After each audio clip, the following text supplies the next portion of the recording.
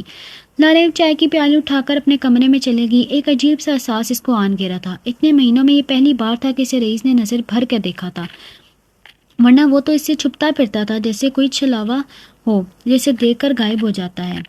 زندگی پہلے ہی بدمزہ تھی اور اب مزید بدمزہ ہو گئی تھی۔ پہلے تو جیسے تیسے وہ گاؤں میں رہ رہی تھی کسی امید سے، لیکن اب وہ امید بھی ٹوٹ گئی تھی۔ عزیز کی بے رخی قائم تھی اور بس کھانے اور سونے کے لیے گھر آتا تھا۔ سارا دن کھیتوں کے پاس ڈیروں پر بیٹھا رہتا تھا، اپنے دوستوں کے ساتھ وہاں ہی موبائل استعمال کرتا، نیٹ چلاتا، اس کا دن گزر جاتا تھا۔ حلیمہ خاتون نے بھی نوٹ کیا۔ بیٹا تم دونوں میں ناراضگی چل رہی ہے کیا؟ ایک دن اس کی ساس نے پوچھ ہی لیا۔ لاریب نہیں چاہتی تھی کہ اس کی ساس کو پتہ چلے۔ اس کی ساس کا یہ سوال بہت گراں گزرا تھا۔ نہیں چاچی ایسی کوئی بات نہیں ہے، بس وہ بچے کی وجہ سے اداس ہیں۔ لاریب نے بات ٹال دی۔ ہاں اداس تو ہوگا، تم نے بھی احتیاط نہیں کی۔ ساس آخر ساس تھی، اپنا رول تو پلے کرے گی نا، کب تک اچھی بنے رہے گی؟ تانا مار ہی دیا آج۔ لاریب نے سوچا آج اس کا دل ساس سے بھی اٹھ گیا۔ سسر بیچارے تو بستر پر پڑے رہتے تھے، وہ بے ضرر تھے۔ پیچھے سے آتے رئیس نے سن لیا۔ اس نے ایک نظر لاریب پر ڈالی اور اندر چلا گیا۔ لاریب کا دل برا ہو گیا، اسے اپنا آپ چھوٹا لگنے لگا تھا۔ اب رئیس سے اس کو مسئلہ تھا۔ پہلے اس نے چھت پر سب سن لیا، اب ساس کی باتیں سن لی۔ پہلے وہ نظر ہی نہیں آتا تھا، اب نظر آنے لگا تھا۔ شام ہوتے وہ چھت پر چلا جاتا، وہاں اس کی چارپائی رکھی ہوتی تھی، وہ کھانا بھی وہاں لے کے جاتا۔ چائے بھی لاریب ڈسٹرب نہیں ہوتی تھی، مگر آج کل ہو رہی تھی کیونکہ وہ معمول سے زیادہ اس کی نظروں کے سامنے آنے لگا تھا۔ اس کا وہم تھا یا کچھ اور، لاریب سمجھ نہیں پا رہی تھی۔ شام ہر سو پھیل رہی تھی، دور دور تک نظر آتے کھیت اب اندھیرے میں ڈوبنے والے تھے۔ سورج دن کی آخری سلام کرتا ہوا بالکل نارنجی رنگ کا ہو چکا تھا، گول نارنجی جیسا ہی لگ رہا تھا۔ اس کے ارد گرد ہلکے بادل تھے۔ یہ منظر رئیس کو بے حد بھاتا تھا۔ روز اسی منظر سے لطف اندوز ہونے کے بعد وہ شام سے پہلے چھت پر چڑھ آتا تھا، دونوں ہاتھ چھت کی باؤنڈری وال پر رکھ کر نظارہ کرتا تھا۔ آج بھی وہی کر رہا تھا۔ اس دلفریب شام سے لطف اندوز ہو رہا تھا۔ ستمبر کا وسط تھا۔ اس نے نیچے جھانکا جہاں لاریب اور ناز رات کا کھانا تیار کر رہی تھی۔ ناز روٹیاں پکا رہی تھی اور لاریب سالن میں چمچ ہلاتی جا رہی تھی، لیکن اداس لگ رہی تھی۔ پچھلے 2 مہینے سے وہ یہاں نہیں تھی، اس لیے وہ سکون سے تھا، نیچے جاتا تھا، پر اب بھی پھر سے وہ چھت کا ہی ہو کر رہ گیا تھا۔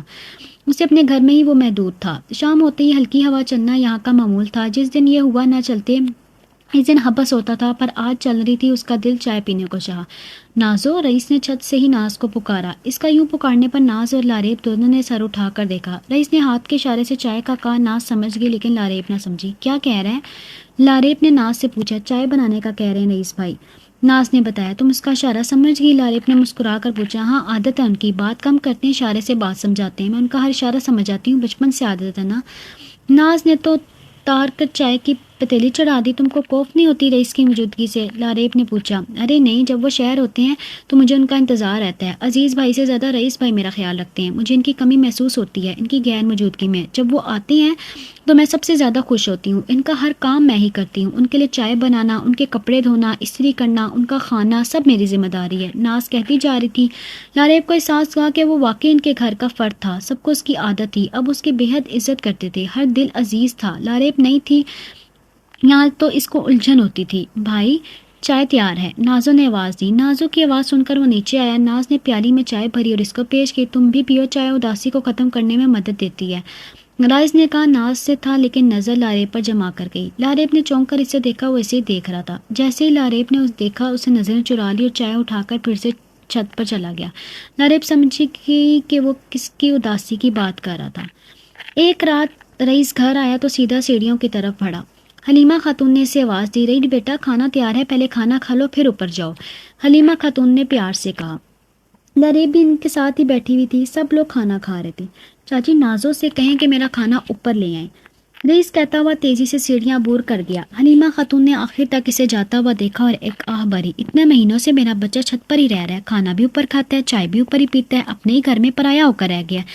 میں تو اس کی صورت دیکھنے کو ترس گئی ہوں. پہلے گھنٹوں میرے ساتھ بیٹھ کر باتیں کیا کرتا تھا, نازوں کے ساتھ باتیں کرتا تھا, اپنے چچا کا خیال رکھتا تھا, لیکن اب دوسرے لوگوں کی وجہ سے چھت پر ہی بیٹھا رہتا ہے. حلیمہ خاتون نے دبے ہوئے الفاظ میں کہا. یہ دوسرے لوگ کون تھے؟ لاریب سمجھ گئی. حلیمہ خاتون صاف صاف لاریب کو ہی سنا رہی تھی.